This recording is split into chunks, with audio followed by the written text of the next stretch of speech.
On va le dessiner ensemble. Pour dessiner Paul, il s'appelle Paul.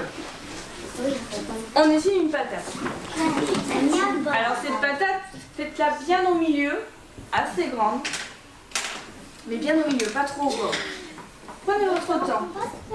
Je suis Pauline Amélie Pops, je suis illustratrice de la série Silence et Alliance qui est pris, qui est un album pour les 8-12 ans. Et je suis intervenue dans l'école de la Brède pour parler de mon métier et quelles étaient les différentes manières d'illustrer un livre aux enfants. J'ai fait un bac art plastique, ensuite je suis partie à la fac pendant 5 ans. Donc j'ai eu un DEA d'art plastique et j'ai fini dans une école d'illustration, d'illustrateur professionnel sur Bordeaux. Et en partant du pied de la montagne, vous pouvez vous mettre un petit point pour être sûr de ne pas vous tromper. Je vais attacher le museau au premier U.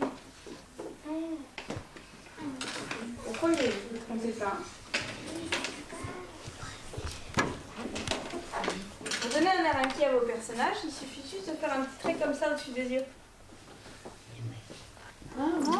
Ça fait une dizaine d'années que j'interviens dans les écoles. Oui, je commence à bien connaître le truc maintenant. J'ai fait des classes de la moyenne section maternelle jusqu'à la 5e.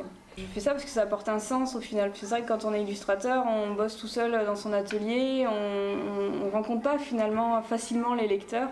Et c'est une bonne occasion du coup de les rencontrer, de savoir pourquoi on fait ça, est-ce que ça leur plaît. Et pareil, on attache l'autre bras. Est-ce que ça peut apporter justement aux enfants que tu sois là et que tu présentes ton métier? Je pense que ça donne une dimension humaine, un côté un peu moins abstrait, parce que c'est vrai qu'ils ils ont le livre entre les mains, ils savent pas comment il est né, ils mettent pas forcément de visage dessus, même pour les personnages, comment ils sont nés, ça donne quelque chose de concret en fait, quelque chose d'humain au final.